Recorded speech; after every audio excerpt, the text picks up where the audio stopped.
Hello. Hello, everyone. Welcome. I'm sure you've all been waiting for a long time. Thank you for your patience. I'm sure it'll be worth the wait. So this is an extraordinary event, even for us here at ICTS. It's extraordinary for us to see so many of you.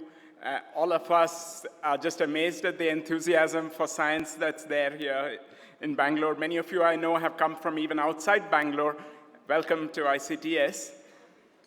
I'd also like to welcome, on this occasion, we have with us, of course, Professor Kip Thorne, and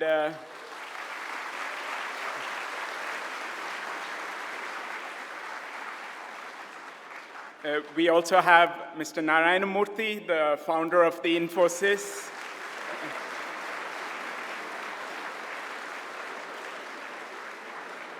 In fact, it's thanks to the Infosys Science Foundation and their generosity that we are able to host this event today here, this wonderful lecture. We also have Mrs. Vishveshwara, and in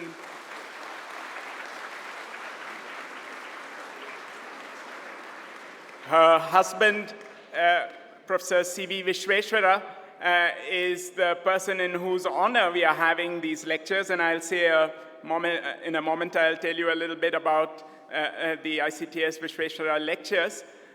We also have a number of other distinguished guests from around the world at this time here at ICTS. So it's a very special occasion for us. So ICTS is a new institute, as you can probably see. It's a different institute. It's an institute in which we have research, and at the highest levels we have people working in the LIGO collaboration, and you will hear shortly from Professor Ajit and Professor Bala Iyer of our LIGO group. We also have programs in which we bring researchers from around the world to ICTS and have workshops, discussion meetings where people can collaborate and come up with new ideas. So in this sense, it is something which would be India's scientific community's interface with the world in a certain sense. Finally, the other aspect that ICTS takes very seriously are our outreach activities. This, of course, is a particularly wonderful example of that. But we have had a number of public lectures, both here in the city, both here as well as in the city. We just had one at the Christ University Auditorium, and perhaps some of you were there last Sunday. We have the Copy with Curiosity events in Bangalore Planetarium, founded by Professor Vishveshwara. We have these events every month on a Sunday, and it's advertised on our webpage and our Facebook and so on. So if you haven't been to any of them, please come. They are always wondered by great speakers, great scientists, and it's a lot of fun. Finally, let me just say a little bit about the ICTS Vishveshwara Lectures. I won't tell you so much about Professor Vishveshwara. We will have an introduction to him very soon. But I just want to tell you the connection that ICTS has, in a sense, with Professor Vishveshwara, which somehow, even though it's indirect, is something we felt very strongly about. Perhaps Professor Vishveshwara, who passed away about a year ago, it's almost his anniversary. The last public appearance I think that he made was at ICTS when we had a meeting on the day after the announcement of the gravitational waves in 2016 February. So at that time, he gave a wonderful talk reminiscing about his history and the discovery that he made more than about a half a century ago. You can see it on our webpage, on the program webpage called The Universe in a New Light. You will see the video of Professor Vishveshwara. I would urge young people to see that. So there was that. Also, Professor Vishveshwara felt very strongly about communicating science to the public, and which again is something, as I said, is part of ICTS's mission. And there are a number of our faculty who have personally been sort of touched by Professor Vishveshwara in their own personal and professional lives in the science education. The programs that he set up at the planetarium have in fact inspired some of our faculty members to take up life in science. So we felt it would be very fitting, and given that Bangalore is also his hometown, and we felt that we should have a lecture series, a public lecture series in his honor, and for scientists who have made fundamental contributions to science, but also brought science, communicated science to the public, and there's no better person than Professor Kip Thorne to inaugurate this series, both, of course, for his fundamental contributions, which you will hear about, but more largely through his involvement through a number of popular science books, through his involvement with the movie Interstellar, and so on, in communicating the richness of science to the public. So we are very fortunate that Professor Kip Thorne agreed to give this inaugural lecture in honor of Professor Vishveshwara, and I'd like to thank him, and once again, the Infosys Science Foundation for making this happen. I will now ask Professor Bala Iyer, who is the Simons Visiting Professor at ICTS and a close associate of Professor Vishveshwara, to give an introduction to him and his work. Thank you.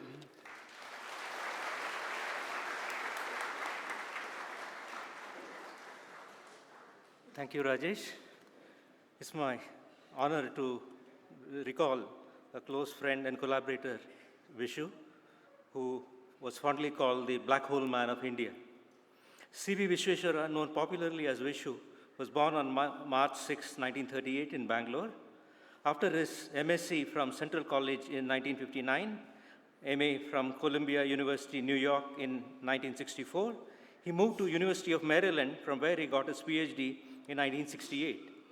His thesis advisor was Charlie Misner, and the thesis topic, Stability of the Schwarzschild Metric. After stints as postdoctoral fellow and a visiting faculty member at Institute of Space Studies, Boston University, and University of Pittsburgh, Vishu returned to Bangalore in 1976 and joined the Raman Research Institute. In December 1992, he moved to the Indian Institute of Astrophysics, Bangalore, as a senior professor, from where he retired in 2005. Vishu passed away on January 16th last year. He is survived by his wife, Saraswati, who is with us today, and two daughters, Smita and Namita. General relativity is a complex mathematical theory and often involves subtleties in its physical interpretation related to the choice of coordinates used in its formulation. Can one use a description more well-behaved? Even if mathematically a black hole solution exists, the possibility of it being a physical object in nature depends on whether it is stable. If a black hole is an object from which no information can pass, how can one look for it? Vishu's seminal research centered on these topics and earned him the fond title of Black Hole Man of India. Among Vishu's significant research contributions is a brief, elegant paper using Killing vectors to provide a coordinate invariant distinction between the stationary Kerr and static Schwarzschild black hole and the consequent existence of this remarkable region called the ergosphere. In his thesis, he proved the stability of non-rotating black holes under linear perturbations. He also explored how black holes respond when externally disturbed and proved that regardless of the perturbation, Schwarzschild black holes get rid of any deformation imparted to them by radiating gravitational waves with a frequency and decay time that depended only on their mass. These quasi-normal modes are like the dying notes of a bell struck with a hammer and are referred to as ring-down radiation. Vishu's work is fundamental to our understanding of black holes and began a new chapter of how to study them. Ever ready with a quip and a deep literary bent, after the announcement of the gravitational wave detection by LIGO, Vishu laid the claim to the title of Louis Quasimodo of black holes. I had the privilege to collaborate with Vishu and work with him on many related academic endeavors. We explored problems in classical general relativity with possible astrophysical implications. Perturbations of black holes in general relativity carry signatures of the effective potential around them, and one could look for them by examining ultra-compact objects or precession of gyroscopes. How different are quasi-normal modes in some alternate theory of gravity or black hole solutions in cosmological backgrounds. It was always a pleasure working and collaborating with Vishu. He offered you a natural possibility to grow and contribute your best. There was an easy personal rapport, abundant sense of humor, an unassuming erudition, and most importantly, a warm and wonderful human being. Vishu was closely associated in the group that initiated, planned, and organized UGC schools on general relativity and cosmology in the 1980s. This led to the ICGC meetings organized by IAGRG every 4 years.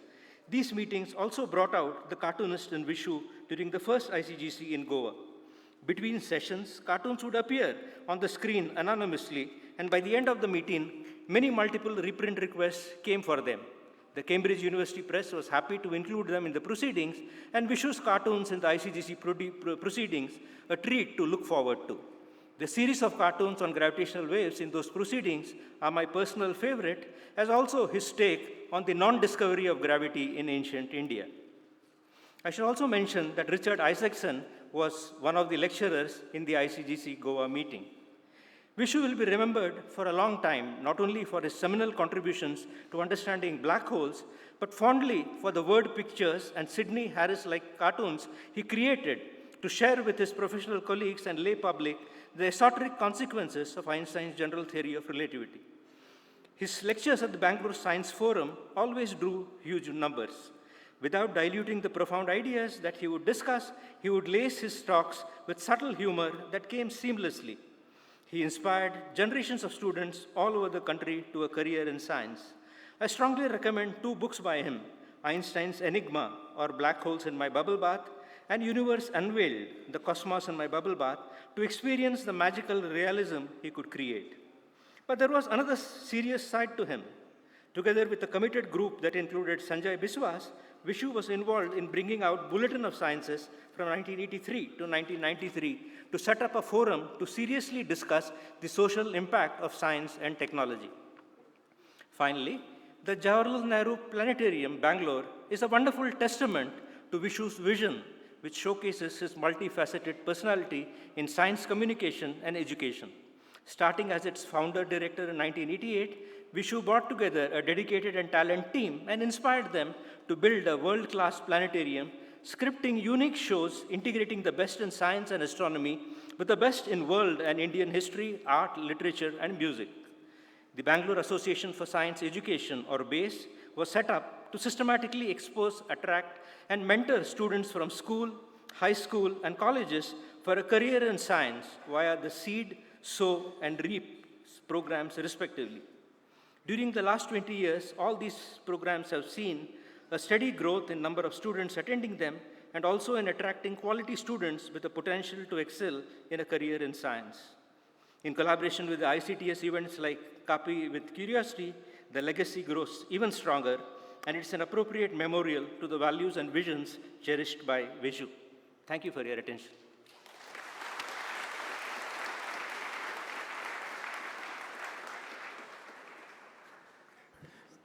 Thank you, Bala.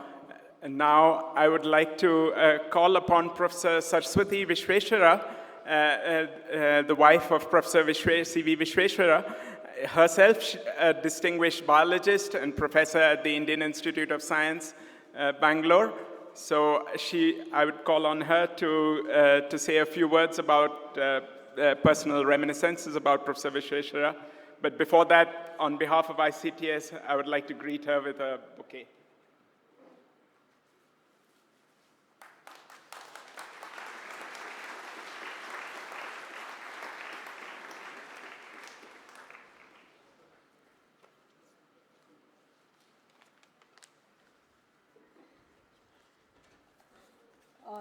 Thank you, Rajesh and Bala, for excellent, succinct introduction of Vishu's professional career. Well, it's nearly a year since C.V. Vishveshwara. Already you know that he is widely known as Vishu, completed his earthly journey, and we, the family, continue missing him just as much as we did then.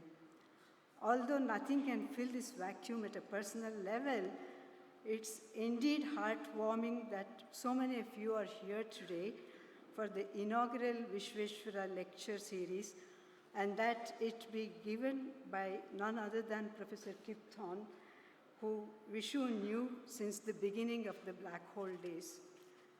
I wish our daughters Smita and Namita were here today to join me and to tell you about their father.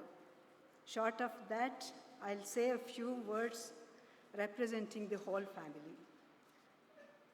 Though Vishu is not physically present today, we are grateful for the many ways in which he lives on as a father, a companion, a guide, writer, one who brought the universe alive in his planetarium shows, a black hole physicist, and a man who lived and breathed Einstein's discoveries. Our daughters recall asking as little girls, "Appa, what do you do for work?" To which he would reply, "I show that you can't kick a black hole." Only in later decades, the importance of his work on the geometry and stability of black holes and their gravitational wave whispers or quasi-normal modes became apparent to us. And then there were sublime, memorable moments of watching the total solar eclipse together or seeing him in action, writing his books and his planetarium scripts, and watching him work with musicians and visual artists to invite the night sky into the dome. Well, one of the most euphoric moments in his life arrived in February 2016 when LIGO announced detecting gravitational waves and the cosmic whispers of black holes. Vishu writes best about what were undoubtedly his own thoughts on gravitational waves, as the protagonist George in his book Einstein's Enigma, published by Springer in 2006, I quote, "Hope it wasn't so much of a dream that it won't come true. I would like to see those waves detected in my own lifetime." George paused before going on. How wonderful it would be if some kid were to come over someday and showed me the record of two black holes waltzing around each other and chirping away as they merged. And finally, sending off the news that they had coalesced through some quasi-normal modes, a large peak followed by a few small ones, like a mama hen leading its chicks, unquote. It could not have been more befitting that we have here today Professor Kip Thorne inaugurating the Vishveshwara Public Lecture Series. Were it not for him and his fellow visionaries and the toils of thousands of scientists across the world for decades, the incredible detection of gravitational waves as we know it today would have remained in the realm of dreams. We would like to heartily thank Professor Kip Thorne for delivering the inaugural lecture. Further, we extend our immense gratitude to the organizers of this lecture series, especially the director of ICTS, Professor Rajesh Gopakumar, Professor Spentavadia, Vishu's long-standing colleague and a close friend, Professor Bala Iyer, whom you heard just now, and his young colleague, Professor Ajit Parmeshwar, for being instrumental in initiating the Vishveshwara Lecture Series. And we thank them for giving us this opportunity to share our thoughts at such a special gathering. We would also like to thank the hundreds of friends who shared Vishveshwara's joyous moments and stood by him during difficult times. And finally, thank you all for being here.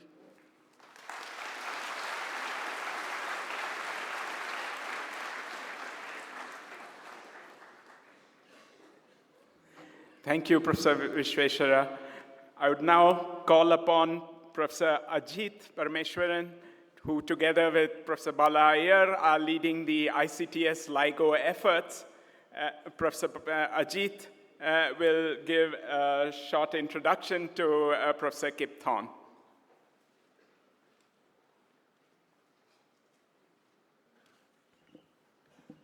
Professor Kip Thorne is Richard Feynman Professor of Theoretical Physics, Emeritus at Caltech, and is one of the most influential scientists of our times. Professor Thorne has done pioneering work on many aspects of gravity and astrophysics. He led a world-leading research group, probably the world-leading research group in theoretical astrophysics at Caltech from 1967 to 2009. A large fraction of eminent scientists working in the field of gravity and astrophysics were trained under his kind and careful mentorship. Professor Thorne is a visionary leader. Along with his colleagues, Rai Weiss and Drever, he founded the LIGO Observatory, which made the path-breaking discovery of gravitational waves recently. His persistent advocacy and leadership were crucial for the establishment and the success of LIGO. Thorne quickly identified the theoretical changes in the LIGO program in the early 90s and dropped in a set of competent theorists into the international community, including our own Bala Iyer and Sanjeev Dhurandhar, to solve the outstanding challenges in the theory and data analysis related to gravitational wave astronomy. Later, he initiated a research program in numerical relativity called Simulating Extreme Spacetimes, which eventually provided accurate numerical simulations of binary black holes for LIGO data analysis. Professor Thorne is a true statesman of science. During the Cold War era, he crossed the geological as well as political borders and made personal and intellectual connections with leading Soviet physicists. This had a significant impact on the international scene of science. Professor Thorne is a committed teacher. I was told that in his illustrious career that spanned over 4 decades, he hasn't missed a single lecture. Well, he had to miss one because of the birthday of Stephen Hawking, but he gave a lecture through the Skype anyway. I got this anecdote from Bala Iyer this morning. His long and illustrious teaching career has resulted in 2 remarkable textbooks. One classic textbook jointly authored with John Wheeler and Charlie Misner, but that physicists fondly called the MTW for Misner, Thorne, and Wheeler, and more recently, one jointly authored with Roger Blanford. Professor Thorne is a leading advocate and communicator of science.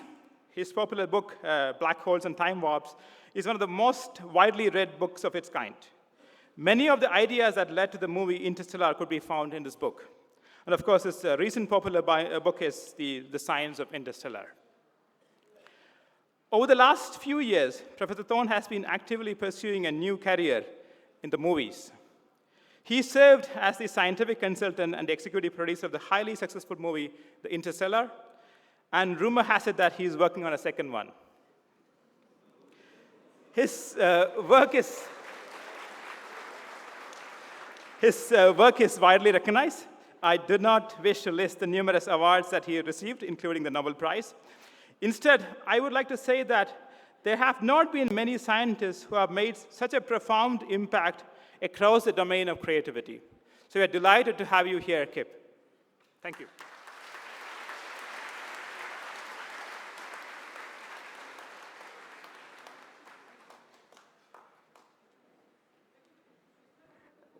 Hello. Before Professor Thorne begins his lecture, I would like to invite Sri Narayan Murthy to give a small memento to Kip.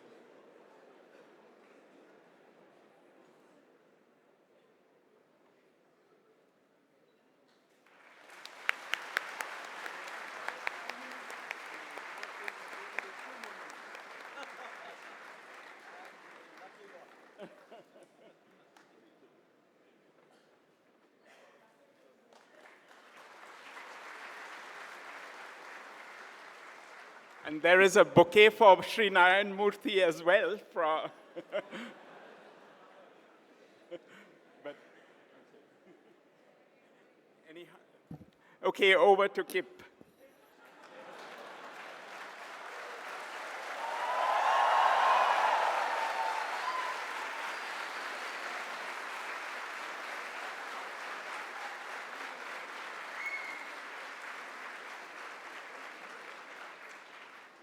Thank you very much. Can you hear me? No? So let's get this mic working. Can you hear me now? Yes. Good. That's my favorite quote from Stephen Hawking. Thank you for that too effusive introduction. You're very kind. It is such a great honor to be the inaugural lecturer for the C.V. Vishveshwara Lecture Series, for Vishu's lecture series. Vishu, as I, as a close personal friend, called him. I will say just a little bit about his work about a third of the way into the lecture. But let me begin 1.3 billion years ago in a galaxy far, far away.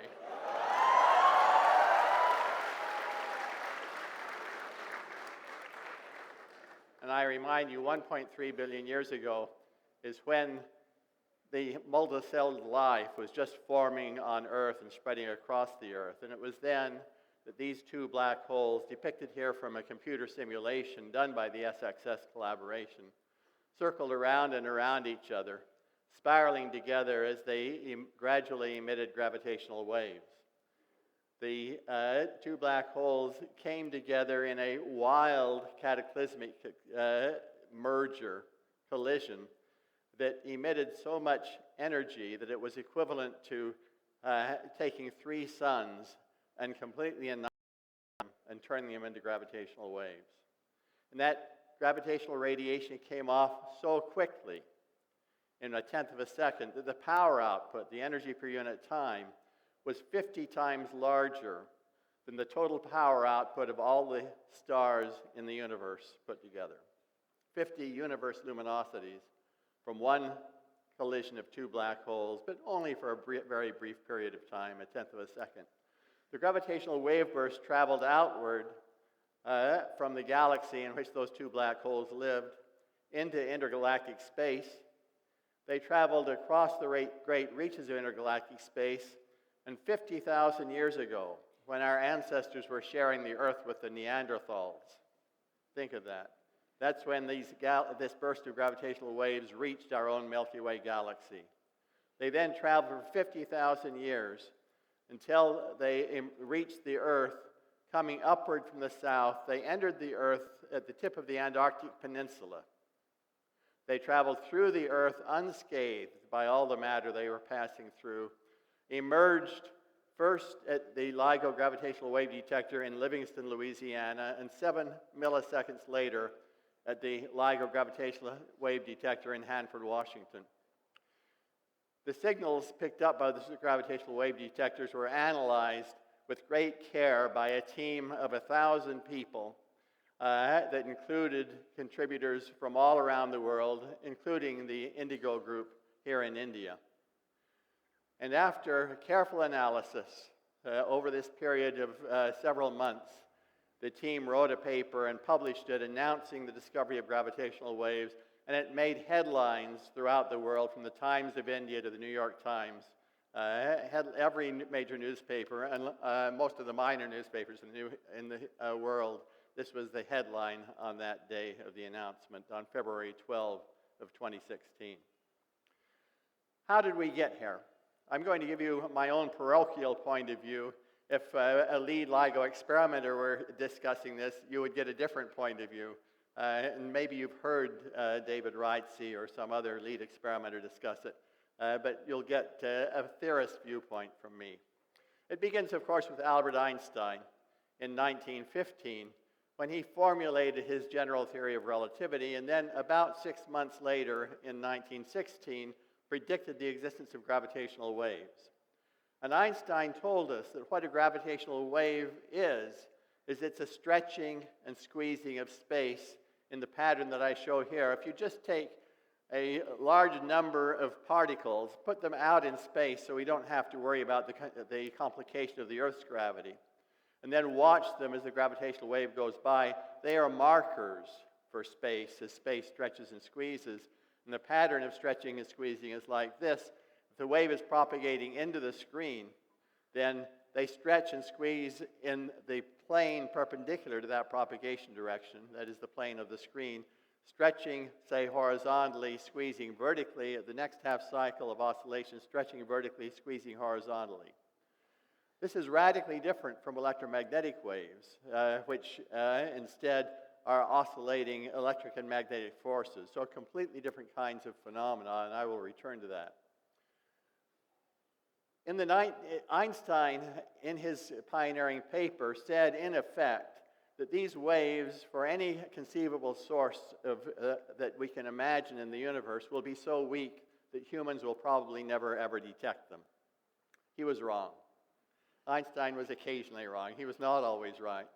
But of course, he didn't know about black holes and neutron stars. He didn't know about lasers and computers. He didn't know the technology that would be developed in the subsequent century, nor the new kinds of sources of gravitational waves that were conceived in that time. It was Joseph Weber who, with the benefit of this new knowledge, was the first person to have the courage to search for gravitational waves. He was a professor at the University of Maryland. He influenced me greatly. I spent a summer in the French Alps at a physics summer school in Les Ouches, France, near Chamonix. Joe lectured there, and he and I went walking a number of times in the French Alps, and I became enamored of the idea of gravitational waves from talking with him. The University of Maryland was a very special time then in the 1960s. Joe Weber was building the world's first gravitational wave detectors. Charles Misner created a theory group at the University of Maryland beginning around, it must have been around 1964, I think, or 65. And in that theory group, a major player in the late 1960s was Vishu, C.V. Vishveshwara.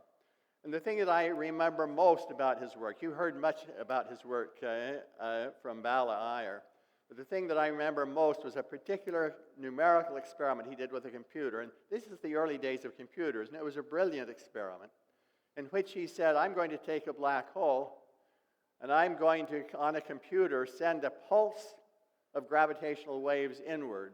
Actually, a pulse that's coming in from all directions with what we call a quadrupolar angular distribution, which is the kind of angular distribution you might expect that this black hole would emit if it emitted gravitational waves. So he sent in what we call a Gaussian pulse, narrow so it was smaller than the size of the hole. And what he got out, and this is from the paper that he published in Nature, from this calculation, is what you see on the right there. It was a pulse that began, so the beginning is to the right. This is what the pulse looked like as it traveled outward. So there's a great big pulse that the initial piece somewhat resembled the incoming wave, except it's upside down. And then it oscillated it oscillated up and down and died out very quickly. What this pulse had done was it had excited what we today call the quasi-normal mode of the black hole, the dominant quasi-normal mode. What Vishu did hereby was he demonstrated for the first time that black holes are dynamical objects. They really can pulsate. When they pulsate, they will emit gravitational waves. And he excited these pulsations in this computer simulation. A brilliant, brilliant piece of work that had then a big impact on us in showing us that black holes are dynamical objects. Richard Isaacson was also a student in Charlie Misner's group at Maryland, a compatriot of Vishu, working on his work at about the same time as Vishu was, 68. And Richard Isaacson solved a major problem that had besieged relativity for decades. He showed in an unequivocal way that gravitational waves carry energy, and he showed how they carry energy, the details of it, and showed that energy is conserved in the sense that if you have a black hole and it vibrates and emits gravitational waves, the energy in the gravitational waves corresponds through Einstein's E equals mc squared to a reduction in the mass of the black hole. You might ask, how do you measure the mass of a black hole? The same way as we measure the mass of the sun. You put a planet in orbit around it and apply Kepler's laws to the orbit of the planet. And that gives you the mass. And we showed that then the mass of the black hole went down by the same amount as the mass was put into the gravitational wave. And so this was a real tour de force, another tour de force. And I'm going to return to Richard Isaacson. He plays a big role in LIGO later on. At the same time, I built my own theory group at Caltech beginning in 1966. We were working on similar kinds of problems, perhaps not with as spectacular a result as Vishu's discovering the pulsations of black holes. But what we did focus on toward the early 1970s was developing a vision, my students and I, in consultation with our colleagues at the University of Maryland and elsewhere, a vision for the future of gravitational wave astronomy. And that vision was based on a recognition of the tremendous differences there are between the electromagnetic waves that astronomers have used throughout the past history as their primary tool for studying the universe, and gravitational waves. So beginning on the left, electromagnetic waves are oscillations of the electric and magnetic field that propagate through space as time passes. Gravitational waves are oscillations in the very fabric of space and time itself. That is, stretching and squeezing of space is the principal effect in a gravitational wave, though there are other effects as well. So radically different physical processes. Electromagnetic waves are the incoherent, almost always in astronomy, not absolutely always, an incoherent superposition of emission from individual particles, atoms, and molecules, whereas gravitational waves are emitted coherently by the bulk motion of matter and mass and energy. That matter should really read mass and energy, because in a black hole, there's no matter, but black holes emit gravitational waves through oscillating energy. So the emission processes are very, very different. And electromagnetic waves are all too easily absorbed and scattered by matter as they travel from their source to us, whereas my example of the first gravitational wave that it was detected by LIGO indicates that gravitational waves are in fact never significantly absorbed or scattered by matter. And so gravitational waves are the ideal tool for exploring things in the universe that are hidden electromagnetically. Because of these enormous differences, it would seem very clear to me in 1972 and to my compatriots that many sources of gravitational waves would not be seen electromagnetically, and that was true of the first gravitational wave burst that was seen. No electromagnetic emission at all was seen, only gravitational waves from these colliding black holes. And surprises are likely, big surprises are likely, since because of these huge differences in the two types of radiation. That convinced me that if experimenters could really detect gravitational waves, those waves would likely create a revolution in our understanding of the universe. And so I wanted to be part of it, if I could be, if they could pull this off. Now, by 1972, there was beginning to be evidence that Joseph Weber, who thought he had seen gravitational waves, was not doing so. But in 1972, Rai Weiss at MIT wrote a technical paper describing a new kind of gravitational wave detector, the kind that we use in LIGO. And in that paper, he identified all the major noise sources that these interferometers, as we call them, gravity wave interferometers, that they would have to deal with in order to be successful. And he figured out ways to deal with each of these noise sources. And he computed what the resulting sensitivity would be. He compared the sensitivity with the strengths of the gravitational waves that I and my colleagues were predicting, and concluded that if you built these gravitational wave detectors a few kilometers in size, you had a real possibility to discover the gravitational waves. Now, I heard about this. I had not read his technical paper. He didn't publish it in a regular journal. He just put it in an internal report series at MIT, so it took me a little while to get a copy of the paper. And by the way, the reason he did that was because Ray thought that it was not reasonable to publish a paper on an experiment until you had completed the experiment. So he wasn't going to publish this until he had detected gravitational waves. Of course, that took 50 more years, 45 more years. But when I heard about this, and I was in the middle of writing a textbook with Charlie Misner and John Wheeler called Gravitation, I thought Rai was crazy. I didn't think it was possible at all. And so I wrote the sentence in this textbook, which is a very mild sentence compared to what I believed, that this was not a promising approach. And let me explain why it didn't seem promising to me. I'm going to tell you how big the motions of the mirrors are that have to be measured if they're a few kilometers apart. Begin with 1 centimeter. You divide it by 100, you get the thickness of a human hair, 100 microns. Divide by 100 again, you get the wavelength of the light that is to be used in this gravitational wave detector. The idea that I should go back and say what the idea was. The idea was that you would have 4 mirrors that hang from overhead supports. And you're looking down here on the gravitational wave detector. When the gravitational wave detector comes by, it pushes the 2 bottom mirrors together while it's pushing the 2 top mirrors apart, because it stretches in one direction and squeezes in the other direction. The next half cycle, it pushes the top ones together and pushes the bottom ones apart. And Rai had the idea to send a laser beam in, bounce the laser beam back and forth many times in these 2 arms, we call them, then recombine the laser light at a beam splitter. And the fact that the travel distance in one arm is increased while that in the other arm is decreased means that at the interference point here, when the 2 beams come together toward a photodetector, the intensity of the light will rise and fall and rise and fall. So this was the technique using laser interferometry. And so he was using light to make this measurement. And you begin with 1 centimeter, you divide by 100, you get the thickness of human hair, divide by 100 again, you get the wavelength of the light that he was proposing to use. You divide by 10,000, you get the diameter of an atom. Remember, the face of these mirrors is made of atoms. And now we have individual atoms in the mirrors, and we're at the level of the individual atoms. Divide by 100,000, and you have the diameter of the nucleus of an atom. Divide by 1,000, you have the strength of the gravitational waves that we thought Rai would have to detect. And I looked at those numbers, and I said, he's crazy.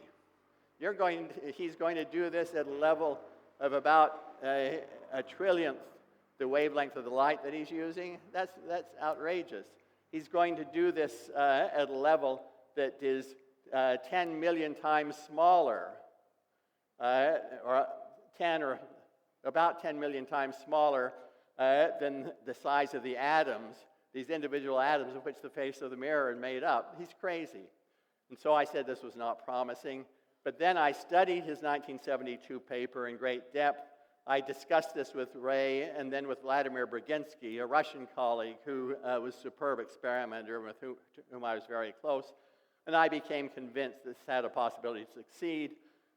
In the meantime, Ronald Drever at Glasgow University had invented some improvements on Rai's idea, including having all the light beams that bounce back and forth between the mirrors be on top of each other, so the mirrors form what is called a Fabry-Perot cavity, which made this much simpler but much harder to do in practice, but more versatile in the end. So it was a significant improvement that he was pushing. And so when I became convinced that this would likely succeed, I decided to convince my colleagues at Caltech that we should create a group at Caltech working on this kind of approach to detecting gravitational waves. And so we brought Ronald Drever to Caltech to lead that effort. And a couple of years later, there was a workshop on sources of gravitational waves in Seattle, Washington. This is a photograph of the people at the workshop. It included Drever, it included Weiss, it included me, and a number of other major players in the field at the time. And we looked carefully as a group at all the sources of gravitational waves that these interferometers might try to detect. And one of the sources we were thinking about was supernovae, the implosion of a star to form a neutron star and create an explosion as a result, a so-called supernova explosion. And I'm showing the fractional change in separation of the mirrors up 10 to the minus 20 was the absolutely strongest we might expect from a supernova, but it could be much, much weaker. Today we know it is much weaker. We had looked at the in-spiral and collision of black holes, of neutron stars, of a black hole neutron star system binary, and concluded that the strength of those waves ought to be inside that box. We looked at the axis here to the left and concluded that in order to have success, we would have to get at least to a sensitivity of 10 to the minus 21 in the strain and the fractional change in arm length. And so we had T-shirts made up that said 10 to the minus 21 or bust. It was something or bust was a typical phraseology of that particular area, that you're going to try your hardest and you will have failed if you don't make it. So 10 to the minus 21 or bust. When the first gravitational wave signal came in, its strength was right there in the star, 1.0 times 10 to the minus 21. So our goal, beginning in 1978, was 10 to the minus 21, partly by luck and partly because we more or less knew what we were doing. That's the strength of the strongest wave that has been seen to date. At Caltech, we moved onward then, and under Drever's aegis, with Stan Whitcomb leading the effort in the laboratory, built a 40-meter prototype for what became LIGO.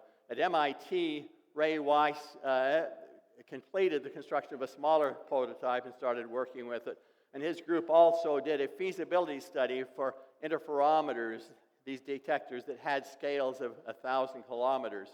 And in 1984, we got together and formed the LIGO project, Caltech and MIT, with a Troika, which is a Russian phrase from that era, of Weiss, Drever, and Thorne running LIGO.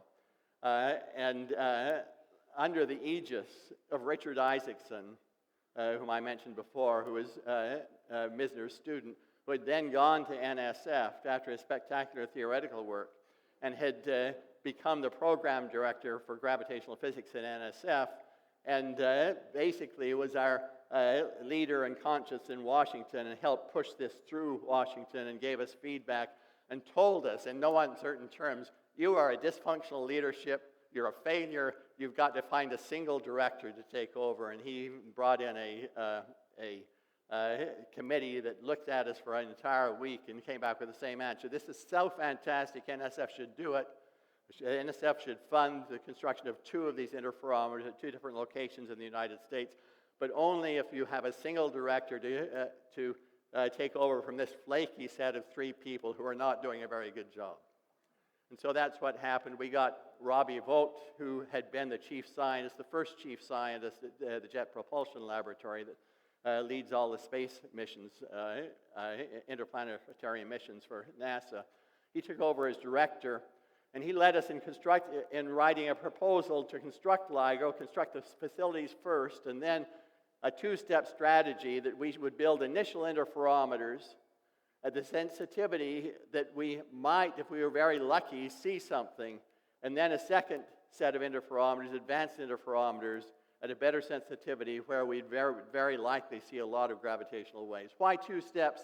Because the advanced interferometers, which would have the ultimate success, were so complex that it was hopeless to build them first. The experimental team had to build simpler initial interferometers first and get the experience with them, see what can go wrong before doing the final design and construction of the advanced interferometers. We struggled from 1990 to 1992 to get funding, but ultimately got the funding from NSF and from Congress. And from then until now, the NSF and U.S. National Science Foundation and Congress have backed us completely. It didn't matter who was in power in America, the Republicans or the Democrats. We had full backing all the way through. Even though the initial interferometers saw nothing, we had told Congress and NSF in advance they probably won't see anything. So they were prepared for the possibility, the likelihood that we would have to build a second generation. So with that backing, which was remarkable given the riskiness of the project, with an expenditure of $1 billion and the construction of a team of 1,000 scientists by Barish, who took over the leadership as we moved toward construction and led us through the construction and designed the LIGO collaboration of 1,000 scientists, expanded LIGO to include 1,000 scientists and engineers from what is now about 90 institutions. This is out of date. And 18 nations. This was 16 when I made the slide. This is rapidly changing. Then he led us in constructing the initial interferometers and in their first gravitational wave searches. Then he got stolen away from us by the high-energy physicists, and we had two successive directors who led the project, Jay Marks and now David Wrightsey. They led us in the final searches with the initial interferometers and the installation of the advanced interferometers, and now I'm up to 2015. But I want to pause and say it was not enough to build these gravitational wave detectors. More than that was necessary for success. Theory had to come along as well. We had to understand the shapes of the gravitational waves, that is, what is the pattern of oscillation, stretching and squeezing that they do on these interferometers in order to be able to search for the gravitational waves optimally and in order to be able to extract the information that the waves carry. The computation of the shapes of the waves is done in two steps. First is the in-spiral of the two black holes or neutron stars as they come together up until they're moving at about a third the speed of light relative to each other. Think of that, a third the speed of light, objects that weigh more than the sun. These computations are done analytically with pencil and paper, tremendously complicated, using what are called post-Newtonian techniques. And the leading people in the world on this were Thibaut Damour and Luc Blanchet in France and Bala Iyer here in India, with a number of other people contributing. Then the gravitational waves from the final collision of the two black holes had to be done numerically on a computer, and so Ajit talked about that just a little bit, the best of the computer codes, and there are several computer codes around the world that are now capable of this. It was for the SXS collaboration in Caltech, Cornell, and it now includes the Albert Einstein Institute in Germany. It was also necessary to be able to take these theoretical wave shapes and feed them into data analysis algorithms and develop these algorithms and implement them for data analysis. And the pioneer in this, the real intellectual giant in the early days, was Bernard Schutz at Cardiff.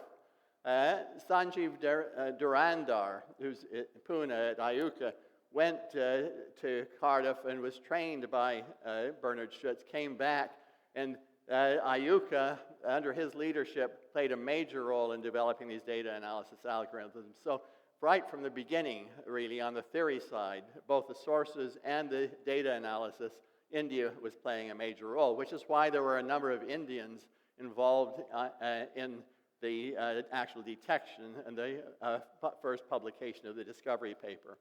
September 14, 2015, our Advanced LIGO detectors, the second generation, was just preparing to begin its first search. They were being brought into the form, into the physical state that was needed for the first search, being tweaked. And the search was supposed to begin 2 or 3 days later, and the first gravitational signal came in before the first search actually officially began. The team and then the director of LIGO went in and he said, "I hereby declare the first search has begun," because we saw our first wave. The first signal that came in was so strong that you could see it in the raw data. If you removed the very high frequency part and the very low frequency, you did a bandpass filtering, so you kept only things between 30 hertz, 30 oscillations per second, and 300 oscillations per second. And this is what it looked like at Livingston, Louisiana. That's what it looked like at Hanford, Washington, essentially the same. And when you cleaned the signal up, it looked like the gray pattern in here, and the red is the SXS theoretical waveform that best matches it. Beautiful, beautiful match. And by then comparing the simulation that best matches it, by looking at that simulation that best matches the incoming data, it was possible then to infer that these were two black holes, one 29 times heavier than the sun, the other 36 times heavier than the sun, a total of 65 solar masses. And the simulation then told us that after the black holes merged, collided and merged, you only had 62 solar masses. 3 solar masses were converted into gravitational wave energy. And this also told us by comparing with the observations, comparing the amplitude of the waves with the observations, the distance to the source, 1.3 billion light years. By now, there have been reported, I show here, I guess, 2, 4, 5 black hole mergers, the waveforms for 5 black hole mergers. There are really 6. The last one isn't on this on here. It's getting to the point where they're now getting to be so many that you can't really go in and update it with every discovery. So it's getting to be almost routine, except that the data are tremendously precious in what they're beginning to tell us about black holes and about the universe. And I show here the range of masses for each one, the distance from the Earth for each one. But and the next issue is to identify where these things are on the sky. And I show here the uncertainty error boxes on the sky for where these various black hole mergers are. And these are huge error boxes, except for this last one, GW150914. This symbol here, this name, says that this came in the year 2017 on August the 14th. And that signal, we have a very small error box by comparison. The reason is that we got a third gravitational wave detector in Pisa, Italy, the Virgo gravitational wave detector. That's a collaboration of France, Italy, the Netherlands, Poland, and Hungary. It's a collaboration that's about 1/10 the size of the LIGO collaboration. It's much smaller. We're doing 2 detectors, and we have a much more robust team than they do. But they finally came online. They contributed, and it was crucial for them to contribute in order to narrow down the location on the sky, because we get the direction to the source primarily by when pieces of the signal arrive at different locations on Earth. So, for example, because the signal came in, the first signal came up through the Earth from the South Pole, it arrived at Livingston, Louisiana first, at Hanford, Washington second. There was a time delay between those two, and you knew that it came from the south because it arrived at Livingston, Louisiana first, Hanford second. Having 3 detectors on the surface of the Earth helps you then identify the direction of the source if the signal is coming in more or less in the plane of those 3. But you need a 4th gravitational wave detector far out of that plane in order to be able to cover the entire sky and see where the source is coming from. And I'm going to return to that. 3 days after this last black hole merge that I talked about, another signal came in, and it turned out to be due to 2 neutron stars spiraling together, colliding and merging. Now, black holes are made from warped space and time. Neutron stars are made from nuclear matter. A neutron star has a size of about 20 kilometers across. It has a mass typically of about 1.5 times the mass of the sun. The density at the core of the neutron star is 10 times higher than the density of an atomic nucleus. And we don't understand matter at those densities very well. We will learn about that. We're beginning to learn about the properties of the matter from the gravitational wave observations. When neutron stars collide, because they are made of matter, you get electromagnetic waves. And so it turned out there was a burst of gamma rays seen on Earth, seen by gamma ray detectors in orbit above the Earth, because they can't penetrate through the Earth's atmosphere. A burst of gamma rays came in 1.7 seconds after the gravitational wave said that the 2 neutron stars collided. What was going on is the collision of the neutron stars created a nuclear fireball. The outer layers of the merged star went blown off in a huge fireball, and it took about 1.7 seconds for the fireball to expand enough that it was transparent enough for the gamma rays to get out. And then as it expanded further, it became transparent to lower and lower frequency electromagnetic waves. And so we saw successively X-rays, or I should say electromagnetic astronomers saw successively X-rays, ultraviolet light, optical light, infrared radiation, and radio waves. So a huge international collaboration participated in looking at all of these electromagnetic waves, along with the LIGO and Virgo scientists who looked at the gravitational waves. In fact, this is the most studied object in terms of the number of astronomers that worked on studying it, the most studied phenomenon in the history of astronomy. Studied as a result of the trigger of the discovery of the gravitational waves. This represents the first step in what we call multi-messenger astronomy. We think of gravitational waves in the LIGO band as being a messenger. X-rays are a messenger. Radio waves are a messenger. All these different kinds of messengers come in. Their messages, their data are combined to understand what's going on in a source. The source was two colliding neutron stars, and this had been given the name a kilonova, what you would get from two colliding neutron stars. And the simulations of kilonovae, of these kinds of collisions, tell us, they predict that the heavy elements, the things like the precious metals, gold and platinum, are produced in such collisions. In fact, the simulations say that in this neutron star collision, there should have been 150 Earth masses of gold produced. Just think, you take the Earth, turn it all into gold, you have 150 of them. That's how much gold was presumably produced in the collision of these two neutron stars. Is that really what happened? Well, there are predictions that because the atomic nuclei that are formed, these heavy atomic nuclei are initially form nuclei that are quite unstable, and then they decay through radioactivity, and you get then a light curve, how the light rises and then falls from this as a result of the heating and then gradually dying out of the heat from radioactivity. You get a prediction that agrees with what was observed, and so we're pretty sure that that really is what happened. Now, before we had the Virgo detector, you couldn't tell hardly at all where the source was on the sky. You needed 3 detectors, but they could only tell you where the source is if the source happened to be more or less in the plane of the 3 detectors. I told you need a 4th detector to cover the entire sky. So with LIGO, Hanford, and Livingston, and the Virgo detector, these are the error boxes you would have for a neutron star merger on the sky.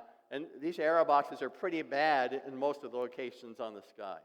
So we need a 3rd detector, or 4th detector that is out of that plane of those first 3. And that 4th detector is LIGO India, that is being built by the INDIGO collaboration here in India.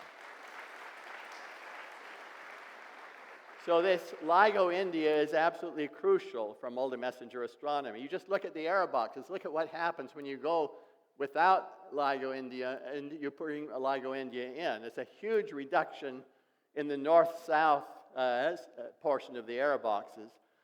And we will get a further reduction east-west, but east-west is already pretty darn narrow by a detector called CAGRA that is being built in Japan.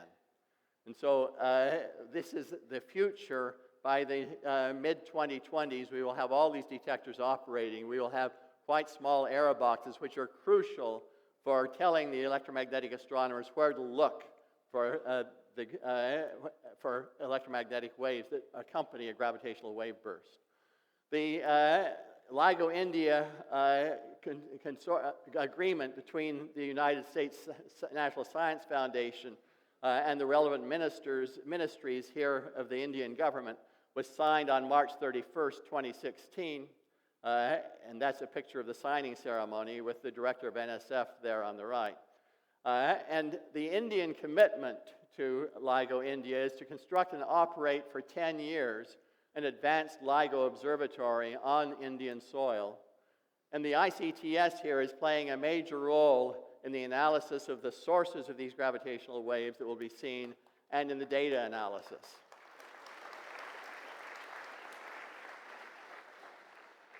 The American commitment is to provide the components of the detectors, which have already been built and they're sitting in boxes waiting for the construction of the facilities to house those components here in India, to provide facility design and software, and then to have a close technological collaboration with the Indian experimenters, and for example, photonics, lasers, control systems, vacuum systems, and something I'm going to talk about in a few minutes called quantum non-demolition technology, which is a really remarkable thing. It's a new technology that's part of quantum information science that is has to be built into LIGO India, because LIGO India will be operating in an era when it's absolutely essential for success.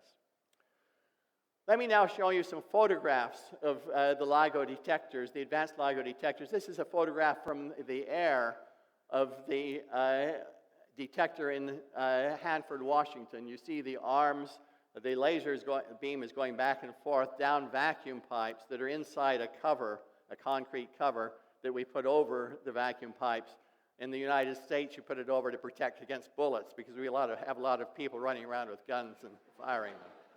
It also helps protect against the environment, but the main reason, and we had these debates about it, how thick a cover do you have to have? And we agreed it had to be thick enough to stop a bullet in the 1980s when we were originally planning LIGO. Inside, you see the size of a human being, and it was Barish, the director of LIGO, who really made LIGO happen, who put the baseball player there to show you the size of these instruments. So these are vacuum chambers that house the supports for the mirrors that hang and swing under the action of the gravitational waves. And this is a mirror that looks like it's fixed, but in fact it's free swinging, but just by tiny amplitudes. The gravitational wave pushes them by this tiny fraction of the diameter of an atom. And so that is one of these 40-kilogram mirrors. These instruments, because you have to deal with noise sources, enormous number of noise sources, there's so many things can go wrong when you're trying to make such exquisitely tiny measurements. They are complicated. There are 100,000 data channels come out of each interferometer, and most of them are monitoring what's going on inside the instrument, but some of them are monitoring the environment. And when you see a gravitational wave signal, you go in and you look at many of these data channels to see, was there anything going wrong inside the interferometer? Was it behaving properly in all respects? And this is absolutely crucial for knowing whether or not what you see is real. But that means that these instruments are so complex that they have their own personality. It's rather like the Frankenstein, who is actually the name of the builder of the person, of the entity that we call Frankenstein. It's like building Frankenstein and learning Frankenstein's personality afterwards, that he's a rather dangerous character. So the experimenters build these instruments, and they have to then learn the personality of the instrument because it's not working precisely the way they wanted since it's too complex. And so we are now in a phase where the Advanced LIGO instruments have been shut down, and they're going to stay shut down for more than a year, perhaps a year and several months, while the experimenters poke and prod these interferometers, learning their personalities, coaxing the interferometers toward their design sensitivity, which should be reached about 2020. At the present time, these instruments are at about a third their design sensitivity, which means that by the 2020, they should see roughly 3 times farther than they are today, which means seeing a volume 3 cubed or 27 times bigger. Now, when both instruments are working properly, or all 3 now that Virgo is in the network, we see about 1 black hole collision per month. So at design sensitivity, we'll see a 27 times higher rate, or about 1 a day. Think of that, 1 black hole collision per day. And so that is very exciting. But we have to face at design sensitivity a new piece of physics. It was Vladimir Braginsky, whom I talked about at the beginning of my lecture, who was a key advisor to me through this whole thing. And he developed some of the key technologies for LIGO and transferred them from Russia to Western Europe and the United States. And the Russian government had no idea that that was the direction of the technology transfer. But it was Braginsky in 1968, he looked at this subject of gravitational wave detection, and he said, no matter what design you have for a gravitational wave detector, you're going to have, for success, you will likely have to monitor the motion of big masses, 40-kilogram masses in LIGO, at such an exquisite precision that these masses will behave according to the laws of quantum mechanics. Now, let me explain that a little bit more. Quantum physics says that everything fluctuates at least a little bit. The smaller the mass of an object, the more it fluctuates. Electrons have very small masses. They fluctuate a lot. They fluctuate so much in where they are that if you have an electron inside an atom, you cannot ever predict where it is in the atom. All you can do is predict the probability that it's here or there or some other place because of these huge fluctuations that are about the size of the atom itself. The heavier an object, the smaller the fluctuations. And so we are dealing with 40-kilogram objects. But we're making measurements at a level 10 million times smaller than an atom. And that is such an exquisitely small level that is right at the level, this is an advanced LIGO, of these vacuum fluctuations, so-called vacuum fluctuations, the fluctuations in the position of the center of mass of these mirrors. And that, in fact, is what LIGO is designed to do, is measure the motion of the center of mass under a gravitational wave. And so we have the issue that for the first time in LIGO, at design sensitivity 2020, humans will see human-sized objects undergo quantum fluctuations. And that is really a remarkable landmark in technology. And then to go beyond advanced LIGO, which we will be doing in LIGO India by the middle of the 2020s, you have to have quantum non-demolition technology, which means technology that enables you to get a gravitational wave signal through a fluctuating mass that's fluctuating by distances bigger than the gravitational signal moves them, without having those fluctuations demolish the signal. And that looks impossible at first sight, but we have in LIGO developed the technology to do this, quantum non-demolition technology. So I will return to that very briefly in a moment. Or no, I guess I already said it. In LIGO India then is going to have to deal with this quantum non-demolition technology. And so that is one of the pieces of technology that will be transferred to India as part of the agreement with the National Science Foundation. There are a number of other sources for advanced LIGO and design sensitivity that we think we're going to see the gravitational waves from. Neutron stars, each 20 kilometers across, weighing the mass of the sun, 1.5 times the mass of the sun. As they spin, if they have mountains on their surface, they will emit a continuous gravitational wave that just oscillates and oscillates and oscillates. These are the same objects as pulsars that emit bursts of electromagnetic waves. We expect to see gravitational waves from these spinning neutron stars. We expect to watch black holes tear neutron stars apart.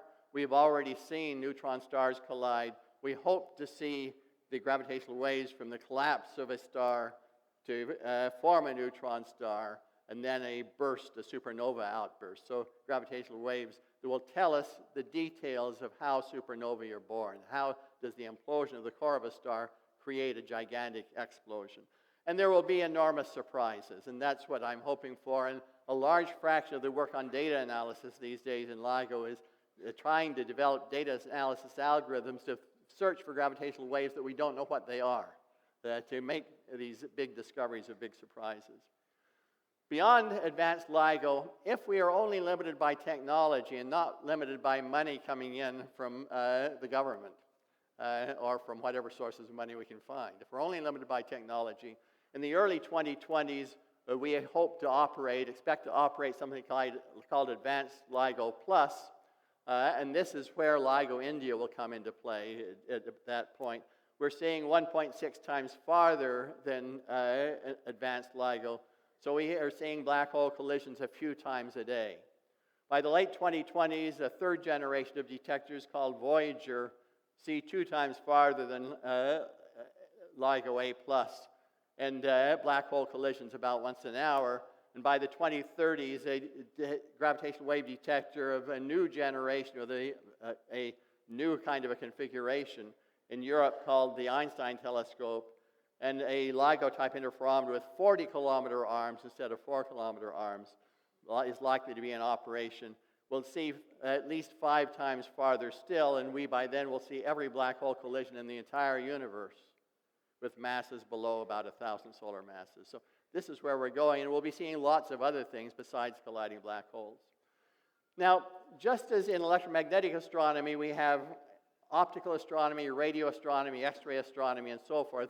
We think of these as different windows onto the universe. So in gravitational astronomy, we will have different windows. LIGO operates looking for gravitational waves that oscillate with periods of milliseconds, basically 100 milliseconds down to 1/10 of a millisecond. So that's our frequency band. An analog of LIGO that consists of 3 spacecraft that track each other with laser beams in orbit around the sun called LISA, which is a European Space Agency mission, should be seeing by the early 2030s gravitational waves with periods of minutes to hours. Radio astronomers look at the radio wave pulses from pulsars, spinning neutron stars, at different locations on the sky, and if a gravitational wave comes by the Earth, roughly speaking, it speeds up and slows down all our clocks on Earth, which means that all of these pulsars should appear to slow down and speed up, because it's our clocks that are being affected by a gravitational wave here.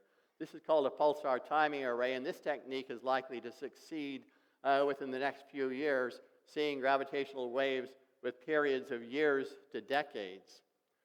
And then a technique that I'll return to at the very end of my talk called the CMB polarization. We'll see gravitational waves. It's actually with periods of hundreds of millions to a billion years. So we have, of course, that's longer than a graduate student lifetime. So you don't watch the oscillations. You look for a pattern on the sky that's produced by the gravitational waves, which I will return to as the last item in my talk, which I am actually nearing now. So we will have then 4 different windows onto the universe with gravitational waves within the next 20 years. It's as though we had started optical astronomy, radio astronomy, X-ray astronomy, and gamma ray astronomy all over a period of 20 years, which is really quite remarkable.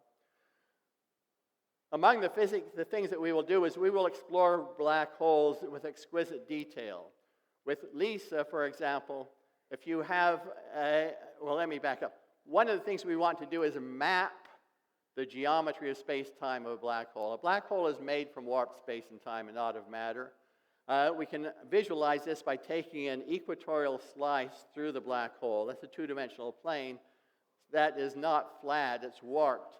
And so we can imagine embedding it in a flat 3-dimensional space. And if you do that, it looks like this surface here, becoming flat far away, where you get far away from the black hole. But it looks like a funnel, and you've all seen diagrams like this, with the horizon of the black hole down here at the bottom where it's black. It looks like a circle here, but it would be a flattened sphere if I restore the missing 3rd dimension. I just have the 2 dimensions that I'm depicting with this embedded in a higher dimensional space. It's the 5th dimension of interstellar. So those of you who have mastered all the physics of interstellar, this is the 5th dimension, looking in from the bulk. Anyway, so the color coding shows the slowing of time near the black hole, where its yellow time is flowing at 10% of the rate that it is far away, where its black time is slowed to a halt. And so this is, and the arrows show the dragging of space into a whirling motion by the spin of the black hole, a large angular velocity being a large white arrow near the horizon, much smaller farther away. So this depicts the warping of space and time around a black hole. We want to map this with exquisite accuracy, not just in the plane of the equatorial plane, but everywhere around the black hole. And this will be done by LISA, these 3 spacecraft that are tracked by laser beams, which will be studying giant black holes, masses of millions of suns, just because of the wavelengths that LISA goes after. It's the wavelengths of giant black holes. So we have a small black hole orbiting around a large black hole, gradually spiraling in. It turns out that the waves that are emitted by that small black hole encode a full map of the geometry of space and time around the big black hole that's being explored by the small black hole. You can get some sense of this by looking at the orbit. If I just remove the warping of space in here and just look at the orbit as though space were flat, this is the orbit of the small hole around the big hole, and it's nothing like the orbits of the planets around the sun. Why? Because the big hole is dragging space into a whirling motion, and when the small hole gets close to the big black hole, it's whirled around by that whirling motion of space, and that's going on together with the ordinary elliptical motion, but the warping of space is making the elliptical motion itself not be very elliptical. But the small hole explores a huge region of space around the big black hole and thereby samples it and builds a map that we can extract of the space-time geometry of the big black hole. What if the central body is not a black hole? It's something else, such as the naked singularity. then is in this simulation of the particular theoretical naked singularity, the kind of thing that's at the center of a black hole, but brought out into the open so that it's not hidden by the black hole horizon. The orbit is chaotic around this naked singularity. You get a radically different kind of a map.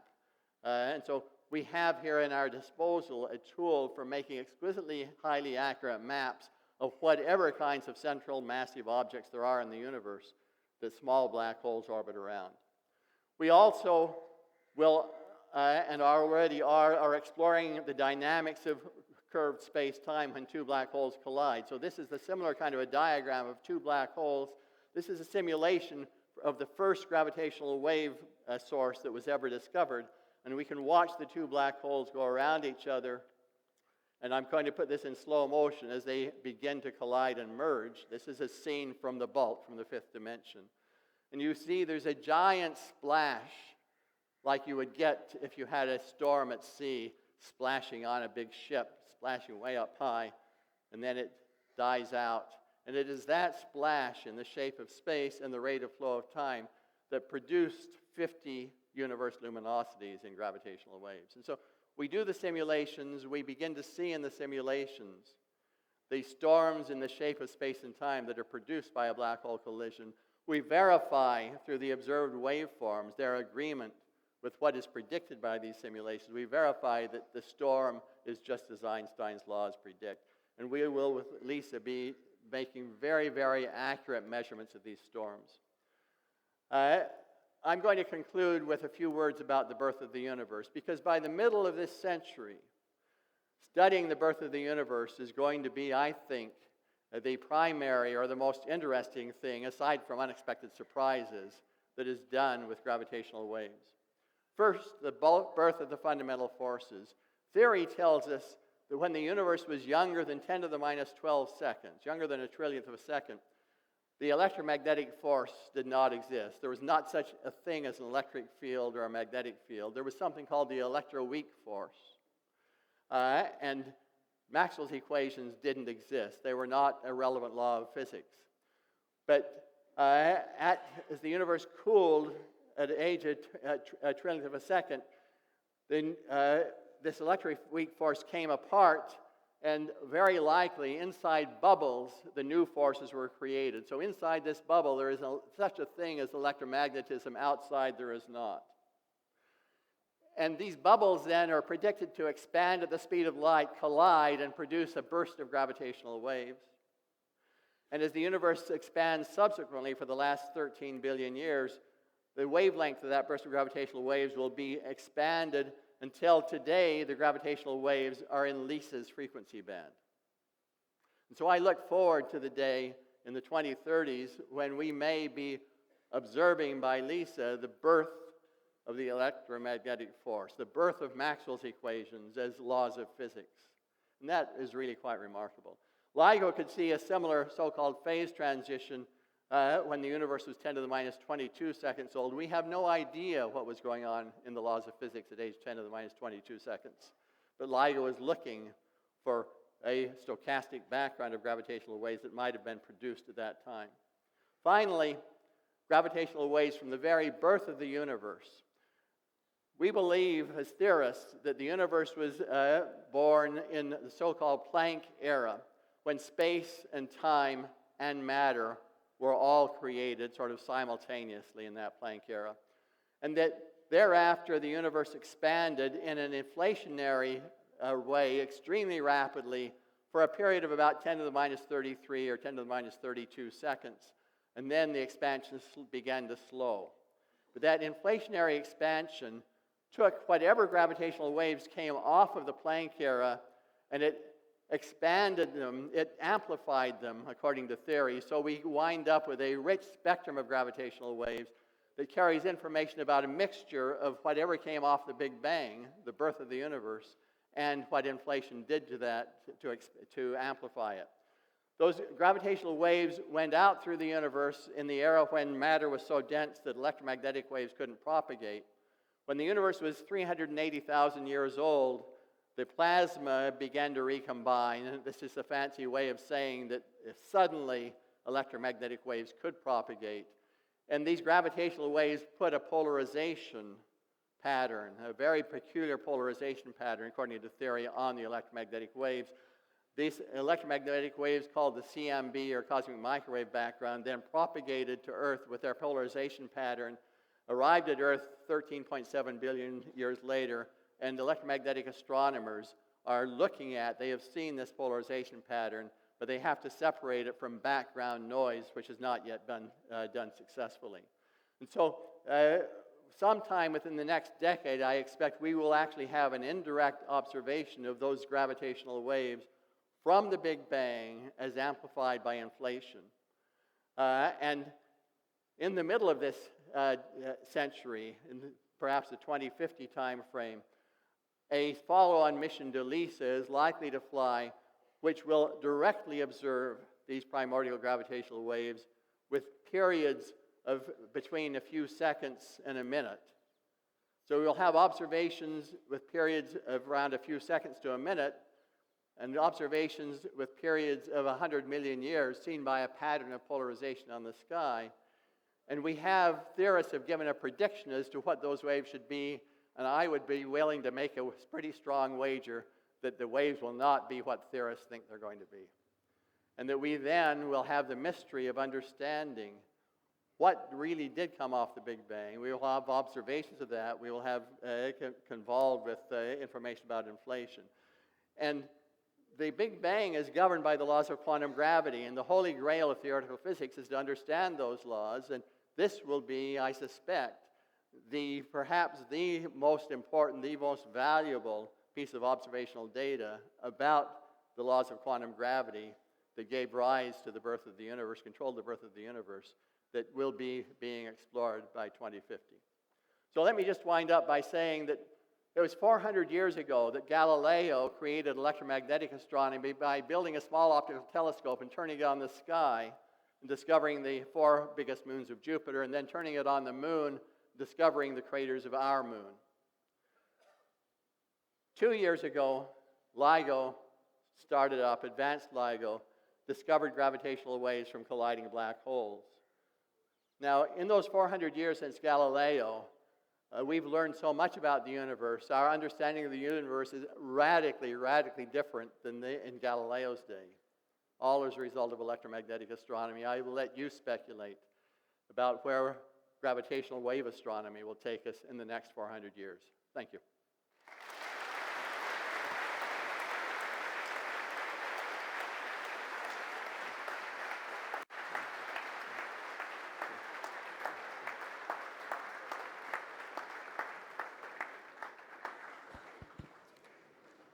Thank you, Kip, for taking us through this wonderful journey and giving us a glimpse of the future.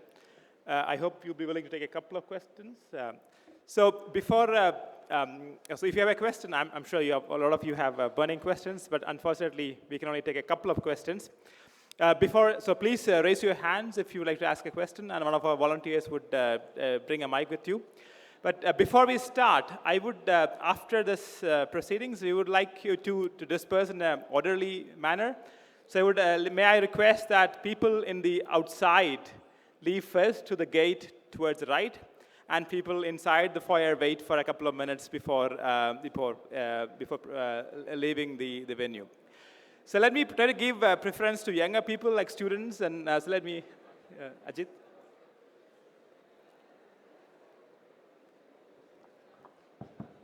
Excuse me. Hello, Kip. It's been an honor to attend this function, it's like. And I would also like to be very precise. Yeah, please. Yeah. So I'll get to the questions right away. I'm aware that you don't believe in the concept of God being behind the cosmic happenings. I'd like to know when your views on ignoring the notion of personal God started to surface, and how discoveries as these will challenge the dogmatic views that people still cling on to. And to end with, and please share your best memories with Professor Hawking and Carl Sagan, and also Christopher Nolan. Is that one question or 10? So let me just say that when I discovered the power of science for giving verifiable results and teaching us about the universe, the issue of whether God exists became irrelevant to me.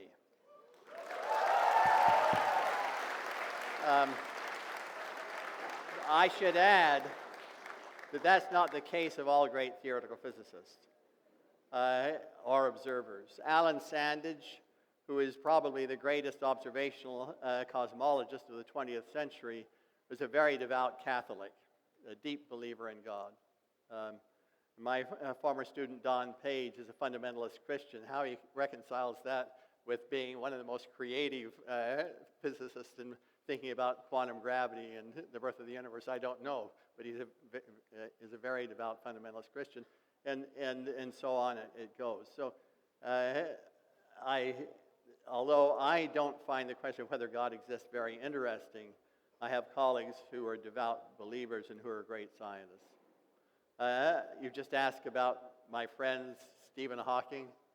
He and I have, together with Linda Opes, written the treatment for the next movie that you will see perhaps in 3 years.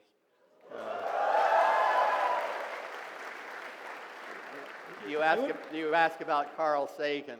It was Carl Sagan who set me up on a blind date with Linda Opes in 1980 that initiated Interstellar, because it was Linda then became a great movie producer and called me up in 2004 and said, let's brainstorm for a movie together. And by a few days later, we'd given it the name Interstellar. So that's Carl and that's Stephen, and a little bit of their impact on me in connection with Hollywood.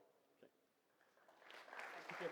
So while movies are great, we would appreciate if you ask more physics questions. Yeah. Good evening, sir. My question is regarding the interaction of gravitational with one gravitational wave with another gravitational wave. Do they superimpose? And if so, does the LIGO observatory understand it, and can it differentiate between them? So if you look at waves on water from two different sources, throw two pebbles into a very quiet pond, you watch them pass through each other. If the pebbles are far enough apart, so the waves are pretty weak when they reach each other, they pass each other, they superpose, but once they've passed through each other, there's no trace of their interaction left. So they superpose and then pass through each other unscathed, unaffected. Gravitational waves are predicted to be the same, and by the time they reach Earth, they are very, very, very weak. And so if we have, and Lisa will see a number of gravitational wave sources simultaneously. LIGO is not likely to see, except for pulsars, to see simultaneously waves coming from different directions. Lisa will. It'll be necessary to unfold the signals from all these waves that are coming in simultaneously, but they do superpose linearly, no significant interaction. On the other hand, if they're strong, then they can interact. In the same way as if you have a nonlinear crystal and you send a light of different wavelengths through, or even light of the same wavelength, it can interact with itself, or the different light beams can interact and do wonderful things, like the frequency doubling by which a laser pointer makes green light, beginning with infrared light, through these nonlinear processes. But you need to be able to hold some strong waves together long enough for them to interact and do things like frequency double or whatever they're going to do. And there is one place we think where this may happen, and this is a fairly recent technical paper by Guan Yang and Aaron Zimmerman, who are students of my successor at Caltech, Yanbei Chen, together with Louis Lehner, who's a great numerical relativist. And what they've found through theoretical calculations is that if you have two black holes that collide and merge, and they make a final black hole that's spinning very, very fast, then according to theory, the shape of the space around that final black hole will have a very long neck that goes down until you reach the horizon. And you can trap gravitational waves inside that neck for quite a while, and they can interact. And what these people found in a paper that was published a couple of years ago is that interaction creates an analog of turbulence, like the turbulence in the air that you meet on an airplane, except ordinary turbulence in a fluid, you have energy that cascades from very large wavelength eddies, very large eddies to smaller eddies to smaller eddies.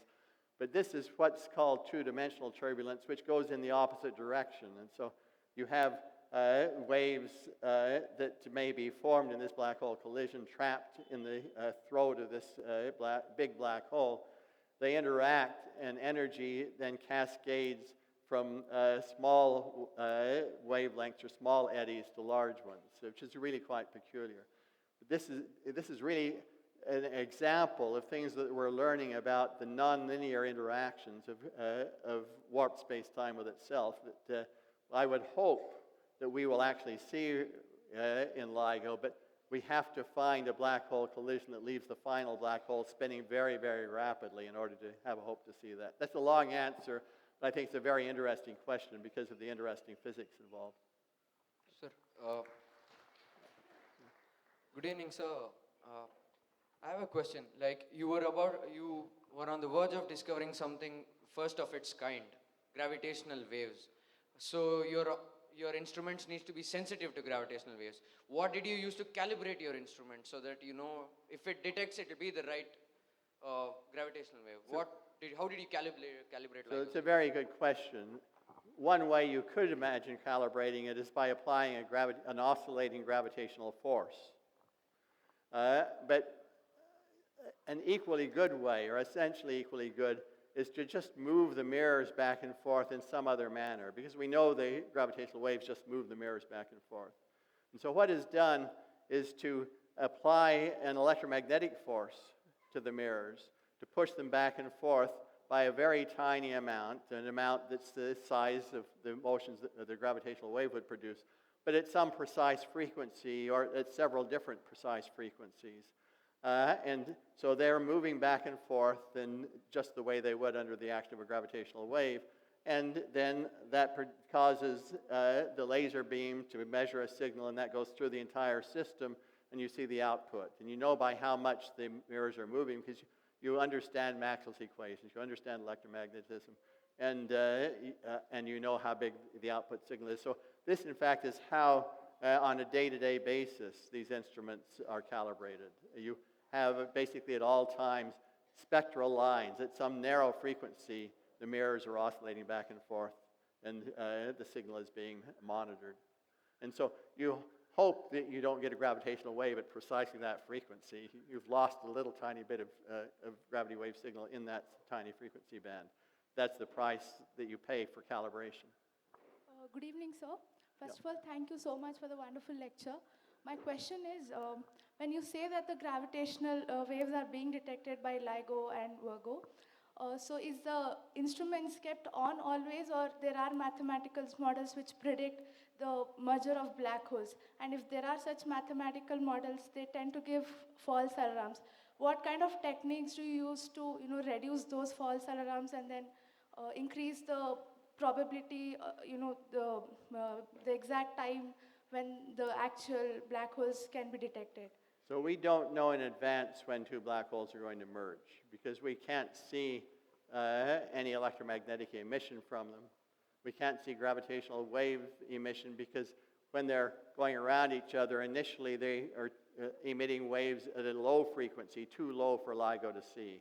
As they spiral closer and closer together, then they sweep into our frequency band, and we see them for a period that with the first signal was only about 1/10 of a second, but for others it can be up to a minute if the black holes have smaller masses. But before that, we don't see anything. We can't predict, and so we sit there and wait. Yes, there are other things that might produce a signal like that, and so it's absolutely crucial that we have ways of removing false signals. And the key to that is we need to see the same kind of a signal in the 2 or 3 or 4 or 5 detectors of the network. And you need to see it simultaneously to within the signal travel time between the two detectors.